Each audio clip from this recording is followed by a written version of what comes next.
Assalamualaikum warahmatullahi wabarakatuh. Pertama-tama mari kita panjatkan puji syukur pada Allah Subhanahu wa taala karena berkat rahmatnya kita semua bisa menyaksikan video ini. Perkenalkan, kami dari kelompok 2 yang terdiri dari Aan Suhandi, Bapak Andi Kurniawan, dan Ibu Tin Harsonawati. Kami akan mengajak kawan-kawan semua untuk menyaksikan video presentasi kami dengan topik pendidikan dan pelatihan dalam peningkatan mutu manajemen sumber daya manusia. Selamat menyaksikan. Assalamualaikum, Tabipun. Manajemen sumber daya manusia merupakan serangkaian proses untuk mengelola, memotivasi, dan meningkatkan kualitas SDM sehingga dapat menunjang aktivitas organisasi secara efektif dan efisien dalam rangka mencapai tujuan-tujuan organisasi yang telah ditetapkan. Fungsi manajemen SDM menurut Volley dalam Ernie dan Saifullah adalah suatu seni untuk menyelesaikan sesuatu tetapi melalui orang lain. Sedangkan menurut Mekhak dalam Ernie dan Saifullah, fungsi manajemen adalah serangkaian kegiatan atau aktivitas yang dijalankan berdasarkan fungsinya masing-masing dan melalui alur tahapan tertentu.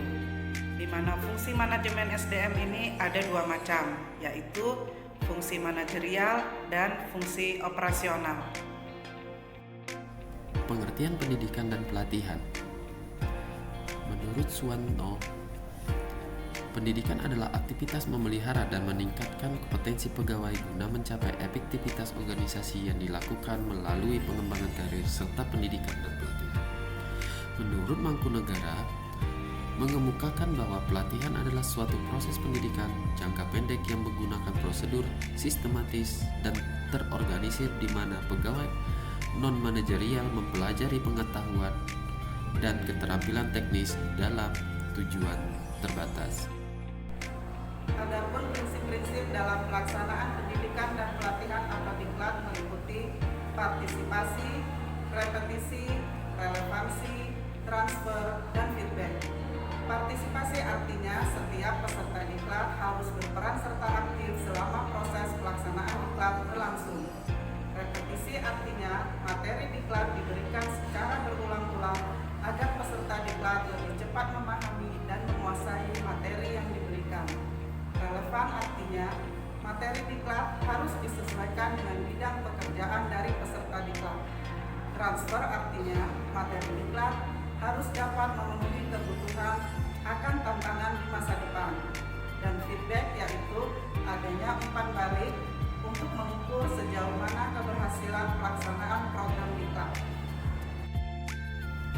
Komponen-komponen dalam pendidikan dan pelatihan. Menurut Mangkunegara, ada beberapa komponen pelatihan dan pengembangan sebagai berikut.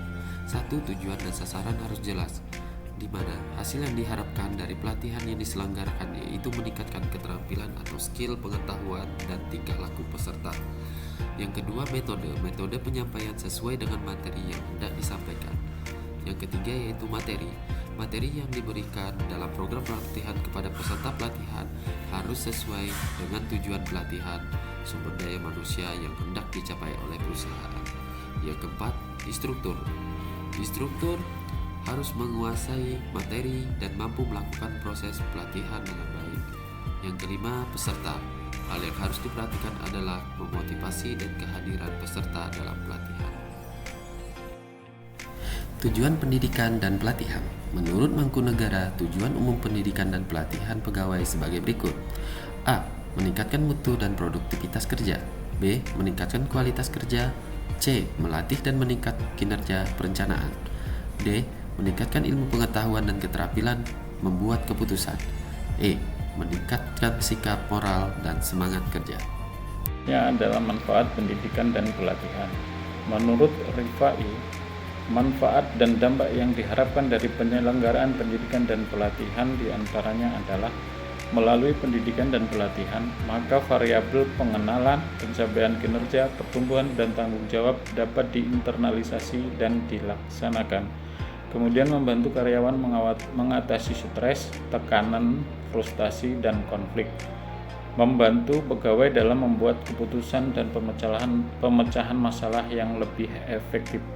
Kemudian meningkatkan kepuasan kerja, membantu menghilangkan rasa takut melaksanakan tugas baru, meningkatkan keterampilan interpersonal, membantu keterampilan mendengar, bicara, menulis dengan latihan.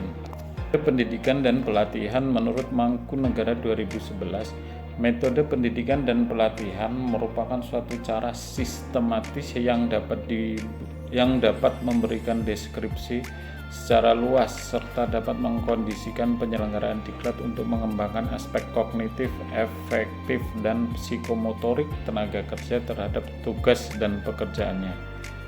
Metode pendidikan yaitu metode kuliah, metode konferensi, metode studi kasus, metode bermain peran, dan bimbingan berencana. Demikian presentasi kami kali ini. Semoga apa yang kami sampaikan dapat bermanfaat bagi kita semua. Jika ada kekurangan mohon dimaafkan.